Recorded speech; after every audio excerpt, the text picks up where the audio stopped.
ஹாஸ்பிட்டலுக்கு வந்திருக்கோம். பத்திரிகை நண்பர்களே, ஊடக நண்பர்களே மற்றும் டாக்டர் பெருமக்களே, இங்கே சீர்கேட்டு அவதற்கும் அவளே சொன்னவர்களே, ஜானகிராமன் அவர்களே, கார்த்திகேயன் அவர்களே, அரவிந்த்குமார் அவர்களே, சாய் பிரசாத் அவர்களே, செந்தில் நாதன் அவர்களே, கல்பனா அவர்களே, வேணுகோபால் அவர்களே, எல்லாருக்கும் வணக்கம்.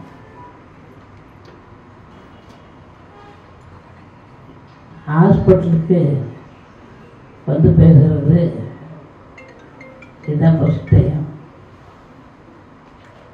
எனக்கு அவ்வளோ பேச தெரியாது, இருந்தாலும் பேசுகிறேன். கார்த்திகேயன் அவருக்கு வந்து அவருடைய பேசுகிறது தான் நான். இந்த சூனா பணம் அங்கே சொன்னார்ல, அதில் பாதி சூனா பணம் நான். அதை கேட்டீங்களா? அந்த மாதிரி எங்கள் ஊரில் ஒரு கிராமத்தில் எனக்கு ஸ்ட்ரோக் வந்து போச்சு. வந்து தைரியமாக இருந்தேன், இருந்து எங்கேயும் போகலை.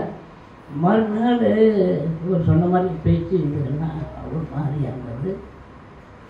அப்போ ஒரு டாக்டர்கிட்ட போனேன்.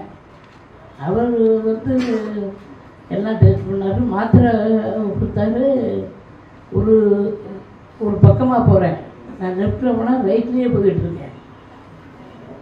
என்ன தப்பாக இருக்கே அப்படின்ட்டு அப்புறம்தான் ஒரு முக்கியமான நபர் வந்து நம்ம கார்த்திகேயன் அவர்கிட்ட போக உங்களுக்கு சரியாக போகணும்.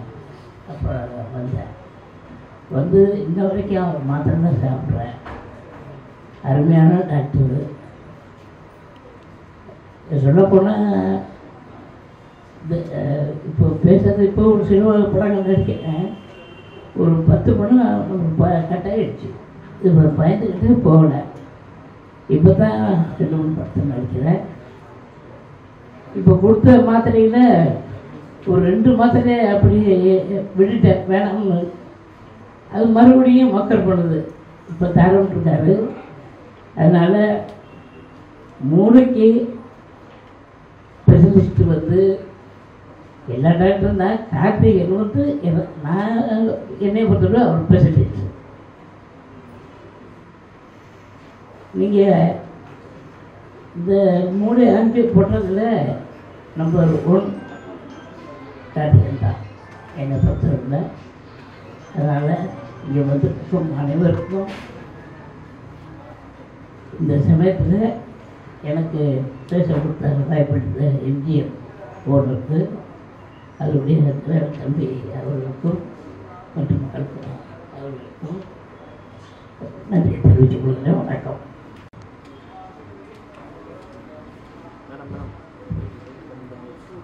பொறுப்பிலே பிறந்து தென்னை புகழிலே கிடந்து சந்த திருப்பிலே இருந்து வைகை வீட்டிலே கவர்ந்த பேதை நெருப்பிலே நின்று கற்றோர் நினைவிலே நடந்தோர் என மறுப்பிலே பயின்ற பாவை மருங்கிலை வளர்கின்றோம். எல்லாருக்கும் வணக்கம். முதல்ல என்னோட அப்பாலஜி. ஒரு 10 நிமிஷம் என்னால் லேட் ஆகிடுச்சு. நேற்று ஷூட் இருந்தது, முடிச்சு வர ஒரு அதிகாலை ஆகிடுச்சு. இன்றைக்கி வந்து சரியாக தூங்குங்கன்னு சொல்ல வந்த நானே நான் தூங்காமல் வந்தது ஒரு விதமான ஆக்சிடென்ட் தான். ஸோ அதனால் ரொம்ப ஏர்லி மார்னிங் தான் வந்தேன். ஸோ அதனால் ஒரு 10 நிமிஷம் லேட் ஆகிடுச்சு. ஸோ பத்திரிகை நண்பர்கள், அனைத்து டாக்டர்கள் மற்றும் வந்திருக்கூடிய அனைவருக்கும் என்னோட மனத அப்பாலஜி பெஸ்ட்டு. ஃபஸ்ட்டு வந்து இதில் எனக்கு கார்த்திகேயன் சார் தான் இன்வைட் பண்ணாங்க இப்படி ஒரு நிகழ்வுக்கு வந்து பேசுவது. எனக்கு இந்த நிகழ்வு ரொம்ப இம்பார்ட்டண்டாக பட்டுச்சு. ஏன் ரொம்ப இம்பார்ட்டண்டாக பட்டுச்சு அப்படின்னா, டாக்டர் அரவிந்த் சொன்னாப்புல பேச வேண்டியது பேச தான் கேட்பாங்க. ஆக்சுவலாக உண்மையிலே பேச வேண்டியது நீங்கள் தான் டாக்டர். ஏன்னா இப்போ இன்டர்நெட் வந்ததுனால இப்போ எல்லாரும் பேசுகிறாங்க. நீங்கள் இன்ஸ்டாகிராமோ ட்விட்டர் எல்லாம் ஓப்பன் பண்ணாச்சு எல்லாரும் பேச பிரச்சனை இல்லை. எல்லாரும் அவங்கவுங்க டொமைனுக்கு சம்மந்தம் இல்லாதெல்லாம் பேசுகிறாங்க. இப்போ எல்லாருமே டாக்டர் ஆகிட்டாங்க. இப்போ வாட்ஸ்அப்லாம் வந்ததுனால பார்த்தீங்கன்னா எல்லாருமே டாக்டர் தான். நீங்கள் தலைவலிக்குதா, நீங்கள் என்ன பண்ணுறீங்க, பேராசிட்டமால் போடாதீங்க, நான் போகிறேன், நான் சொல்லி விடுறேன், நம்ம ஆள் அங்கே இருக்காரு, அவர் ஒரு மாத்திரை கொடுத்தா அதை போடுங்க. அது என்ன மாத்திரை, எவ்வளோ எம்ஜி, அது எவ்வளோக்காக எடுக்கப்பட்டுச்சு, அது ஹிஸ்ட்ரி ஆஃப் ரெக்கார்ட்ஸ் இருக்கா, எதுவுமே யாருமே பார்க்கறது இல்லை. எனக்கு ஒர்க் ஆச்சு, உனக்கும் ஒர்க் ஆக நீ போடு அப்படின்னு பேசுகிறாங்க. ஆக்சுவலாக ரொம்ப ஆபத்தாக நான் பார்க்குறேன். ஏன்னா முன்ன வந்து பெருசாக தெரியல. இப்போ இன்னைக்கு எல்லாருமே இன்டர்நெட் யூஸ் பண்ணுறதுனால என்னன்னா எல்லாருமே சம்மந்தம் இருக்கோ சம்மந்தம் இல்லையோ, எங்கள் அப்பாவுக்கு அது ஒர்க் ஆச்சு, உனக்கும் ஒர்க் ஆக போடு அப்படின்றாங்க. ஸோ அது ஒரு பெரிய ஹியூஜ் ப்ராப்ளம் பார்க்குறேன். ஸோ அப்படி இருக்க பட்சத்தில் சம்மந்தப்பட்ட விஷயத்தை பேசுறது தான் சம்மந்தப்பட்ட விஷயம் பேசுறது தான் சரி. இன்னைக்கு உலகத்திலே பெரிய பிரச்சனைனா சம்மந்தப்படாதவங்க சம்மந்தமே எல்லா விஷயத்தெல்லாம் பேசிகிட்டே இருக்கிறது தான் பிரச்சனை. ஸோ அதனால் நீங்கள் அதை பேசுறது தான் சரின்னு நினைக்கிறேன். பட் என்னோட பங்கு என்னவா இருக்கும் அப்படின்னா, இதை 4 பேருக்கு போய் சேர்த்தோம் அப்படின்னா அதோட பெரிய மகிழ்ச்சி எனக்கு எதுவுமே பெருசாக இருக்குன்னு நினைக்கிறேன். ஸோ அந்த வகையில் இந்த நிகழ்வில் வந்து பேசுறதுல எனக்கு ஒரு கூடுதல் மகிழ்ச்சி. ரொம்ப முக்கியமாக வந்து நிறைய மேடைகளை சொல்கிறது உண்டு, வாழ்க்கையில் வந்து 2 விஷயம் வந்து எனக்கு இன்ட்ரெஸ்டே இல்லை, நான் தெரிஞ்சிக்கவே விரும்பலை, என்னை ஆளை விடுங்கடா சாமி அப்படின்னு சொன்னாலும் 2 விஷயம் உங்கள் வாழ்க்கையில் வந்து ஏதோ ஒரு வகையில் டார்ச்சர் பண்ணிகிட்டே இருக்கும். ஒன்று என்னென்னா ஹெல்த்து, இன்னொன்றுனா வெல்த்து. இந்த 2ம் உங்களுக்கு ஆப்ஷனே இல்லை. உலகத்தில் பிறந்த அனைத்து ஜீவராசிகளும் தெரிஞ்சிக்க வேண்டிய கட்டாயமான விஷயம், ஆப்ஷனே கிடையாது. நீ ஹெல்த்தை பற்றி கவனிக்கலை அப்படின்னா நீ என்ன சாப்பிட போகிறோம், என்ன செய்ய போகிறோம் எதுவுமே தெரியாது. நம்ம முடிஞ்ச அளவுக்கு உடலை எவ்வளோ அபியூஸ் பண்ண முடியுமோ அபியூஸ் பண்ணுவோம். நம்ம ஒரு ஆட்டத்தை ஆடுவோம் அந்த உடம்புக்கிட்ட, அது நல்லா எவ்வளோ ஆடினாலும் அது பார்த்துக்கிட்டே இருக்கும். ஆடுறா ராஜா ஆடுறா அர்ஜுன். ஒரு 40-45 வயசுக்கு அப்புறம் அது லேசாக ஆட்டம் காண ஆரம்பிக்கும். அப்போ தான் நமக்கு தெரியும், ஓஹோ இவ்வளோ நேரம் நம்ம ஆட்டம் ஆட்டம் இல்லை, இனிமேல் வரப்போது அதுதான் ஆட்டம் நமக்கு தெரிய ஆரம்பிக்கும். ஸோ அதனால் ஹெல்த்துமே கூட யாருக்குமே தெரிய, எனக்கு விருப்பமே இல்லாட்டியும் கூட நீங்கள் என்ன சாப்பிட்றீங்க, நம்ம லைஃப்பில் என்னவாக இருக்க போகுதுன்னு தெரிஞ்சிக்க வேண்டிய கட்டாயம் இருக்குது. 2வது வெல்த் என்ன அப்படின்னா, நம்ம வந்து 24 மணி நேரத்தில் பெரும்பாலான நேரம் 18 மணி நேரம் 12 மணி நேரம்னு ஒவ்வொரு நாளைக்கும் உழைக்கிறோம். ஆனால் உழைத்து சம்பாதிக்கவும் செய்கிறோம், நிறைய பணம் சம்பாதிக்கிறோம். ஆனால் எல்லாரும் வைக்கிற போக என்ன இருக்கும், 10,000 ரூபா வாங்கின போக என் பாக்கெட்டில் 10 பைசா இல்லை, 1 லட்ச ரூபா வாங்குறேன் இப்பயும் பாக்கெட்டில் 10 பைசா இல்லைன்னு. ஏன்னா நம்ம வெல்த்தை பற்றி கவலைப்படுறதே இல்லை. சம்பாதிக்கணும் நினைக்கிறத தவிர அந்த சம்பாதித்த பணத்தை என்ன செய்வதுன்னு யோசிக்கிறதே இல்லை. ஸோ வெல்த்தை பற்றி நீங்கள் யோசிக்காமல் இருந்தீங்க அப்படின்னா 1 லட்ச ரூபாய் இல்லை, நீங்கள் மாதம் 1 கோடி ரூபாய் சம்பாதித்தாலும் கூட உங்கள் பாக்கெட்டில் 10 பைசா இருக்காது. பிகாஸ் ஹெல்த்தும் வெல்த்தும் எனக்கு தெரிஞ்சுக்க விருப்பமே இல்லைன்னு உங்களுக்கு ஆப்ஷன்லாம் இல்லை பாஸ், தெரிஞ்சுதான் ஆகணும். யாராக இருந்தாலும் சரி ஹெல்த்து வெல்த்தும் என்ன நடக்குது, நம்ம என்ன சாப்பிட்றோம் அப்படிங்கிறது நம்ம தெரிஞ்சுக்கிறது போல, நம்ம எவ்வளோ சம்பாதிக்கிறோம், அதை எங்கே இன்வெஸ்ட் பண்ண போகிறோம், அது மூலமாக நம்ம எப்படி இரட்டி பண்ண போகிறோம், இன்ஃப்ளேஷனுடைய பணவீக்கத்தை எப்படி சமாளிக்க போகிறோன்னு நீங்கள் தெரிஞ்சிருந்தால் மட்டும்தான் உங்கள் வாழ்க்கையில் நீங்கள் ஓடுறதுக்கு ஒரு அர்த்தம் இருக்கும். இல்லைன்னா வாழ்க்கை முழுக்க ஏதோ ஒரு கம்பெனி எக்ஸோ ஒய்யோ ஒரு கம்பெனியோ நீங்கள் ஒர்க் பண்ணிகிட்டே இருப்பீங்க. 24 மணி நேரம் கம்பெனிக்காக ஒர்க் பண்ணிட்டே இருப்பீங்க. சம்பாதித்த பணமும் எங்கே போச்சு தெரியாது. சம்பாதிக்க ஓடும்போது இந்த உடம்புக்கு அவ்வளவு தீங்கு எழுதிருப்போம். அந்த உடம்பு திருப்பி உனக்கு கொடுக்க ஆரம்பிக்கும், அவனை மாட்டடா அவ்வளோ நேரம் செஞ்சல, இப்போ நான் அவனை திருப்பி சேரேன்னு செய்யும். அப்படி செய்யும்போது நமக்கு கூட சப்போர்ட்டு கூட யாருமே இல்லாமல் போயிடுவாங்க. ஸோ நான் இங்கே இருக்க எல்லாருக்கும் ஒரு ரெக்வஸ்ட் வைக்கிறேன்னா, தயவு செய்து நீங்களும் சரி உங்க கூட இருக்கவங்களும் சரி எல்லாருக்கும் ஹெல்த் அண்ட் வெல்த்தை பற்றி தெரிஞ்சுக்கங்க. கண்டிப்பாக தெரிஞ்சுக்கிறதுக்கு முனைப்பை காட்டுங்க. இன்னைக்கு என்ன பிரச்சனைனா, அபேண்டன்ட் இன்ஃபர்மேஷனுக்கு தான் பிரச்சனை. எங்கே பார்த்தாலும் இன்ஃபர்மேஷன் இருக்கு, எல்லாரும் ஏதாவது சொல்லிட்டே இருக்காங்க, அதை சாப்பிடுங்க, அங்கே போய் செய்யுங்க, இதை போய் செய்யுங்கன்னு சம்மந்தப்படாதவங்க சொல்றாங்க. மருத்துவர்கள் சொல்றது சரி, மருத்துவர்கள் அல்லாதவர்களும் சொல்றாங்க. ஸோ யாராவது ஒரு மருத்துவரை உங்க ஃபேமிலி டாக்டரா வச்சுக்கோங்க. முன்னாடி ஒரு கான்செப்ட் இருந்துச்சு, ஃபேமிலி டாக்டர் அப்படின்னு ஒரு கான்செப்ட் இருந்துச்சு.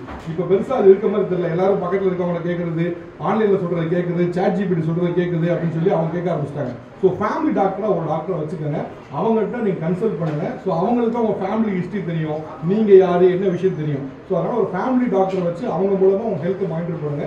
வெல்த்துக்கு ஒரு வெல்த் எக்ஸ்பர்ட் வச்சு மானிட்டர் பண்ணுங்க.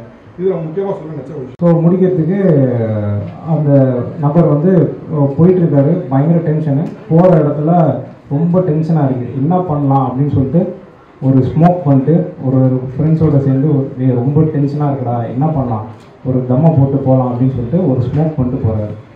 அடுத்தது அங்கே ஒர்க் பண்ணும்போது சரி ஒர்க்கில் கொஞ்சம் நேரம் கான்சன்ட்ரேட் பண்ணிவிட்டு வீட்டுக்கு வந்து ஃப்ரெண்ட்ஸ்கிட்ட ஒரே டென்ஷனாக இருக்குடா என்னடா பண்ணுறது, ஒர்க் ப்ரெஷர் தாங்க முடியல, ஒன்றும் இல்லை கொஞ்சம் சரக்கடி சரியாக போயிடும், ஜாலியாக இரு, ஒரு 2 நிமிஷம் வா அப்படின்னு சொல்லிட்டு அடுத்தது இன்னொரு இது ஈவினிங் பாருக்கு அழைச்சிட்டு போகிறாரு. நல்லா சரக்கடிக்கிறாரு. அங்கே ஒரு நியூஸ் சேனலில் கேட்குறாரு, என்னென்னா நியூஸ் சேனலில் என்ன சொல்கிறாங்கன்னா, பக்கவாதம் வந்துச்சு அப்படின்னா, கை காலெலாம் இழுத்துருச்சு அப்படின்னா 4 மணி நேரத்தில் நீங்கள் போனீங்க அப்படின்னா உங்களை காப்பாற்றிடலாம் அப்படின்ற ஒரு நியூஸ் சேனலில் அந்த பார்ல உட்காந்து கேட்டுட்ருக்காரு.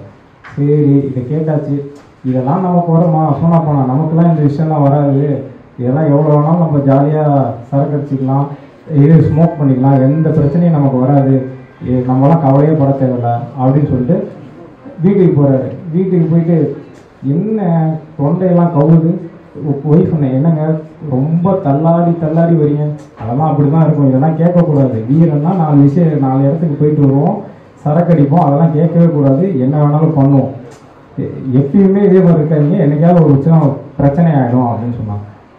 அதே மாதிரி அன்னைக்கு போயிட்டு சரி அதெல்லாம் இருக்கட்டும், நல்லா ஒரு ஆம்லேட்டையும் சிக்கன் 65 வறுத்து எடுத்துட்டு வா, இது அப்போ தான் மிக்சர் சரக்கை நான் முடிச்சுட்டு தான் தூங்குவேன் அப்படின்னு சொல்லிட்டு படுக்கிறாப்புல. படுத்துட்டு கொஞ்ச நேரத்தில் அதே மாதிரி மிச்ச சரக்கையும் முடிக்கிறாப்புல, சிக்கன் 65 சாப்பிட்றாப்புல, திருப்பியும் சரக்கு போட்டு நல்லா தூங்கிறாப்புல. மதியம் ஒரு பகல் ஒரு 2 மணி இருக்கும். திடீர்னு எந்திரிச்சு பார்த்தால தலை ஒரு மாதிரி கேராக இருக்குது. சரி அடித்த சரக்கு தெரியல போல அப்படின்னு சொல்லிட்டு அப்படியே உட்காந்துருவோம்.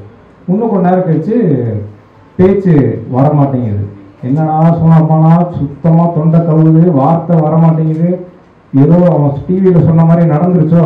அடுத்தது பார்த்தா இல்லை, ரைட்டு கையும் காலும் வரலை. சரி அப்படின்னு சொல்லிட்டு டக்குன்னு பொண்டாட்டியை எழுப்ப பார்க்குறாரு, பேச முடியல, எழுப்புறாங்க. ஒன்றும் இல்லை, என்ன இவர் உழைச்சிக்கிட்டு இருக்காரு, அடித்த சரக்கு ஒன்று இறங்கலை போல. இல்லை அவரால் பேச முடியல, மைண்ட் வாய்ஸில் பேசுறாரு, பேச முடியல, தவிச்சுக்கிட்டு இருக்க, ஏதாவது பண்ணி தொலை முடியல, எப்பயுமே சரக்கு அடிச்சுட்டு பண்ணுற தொல்லை தான் போல அப்படின்னு. இல்லை கை ஒரு மாதிரி அவங்க ஒய்ஃப் பார்க்குறாங்க, கையெல்லாம் வரல, அப்படியே படுத்துருக்காரு. அதுக்கப்புறம் அவங்க வந்து என்ன பண்ணுறாங்க, மசாஜ் பண்ணி சரி பண்ண பார்க்குறாங்க, பண்ண முடியல. கொஞ்ச நேரம் ஆகுது.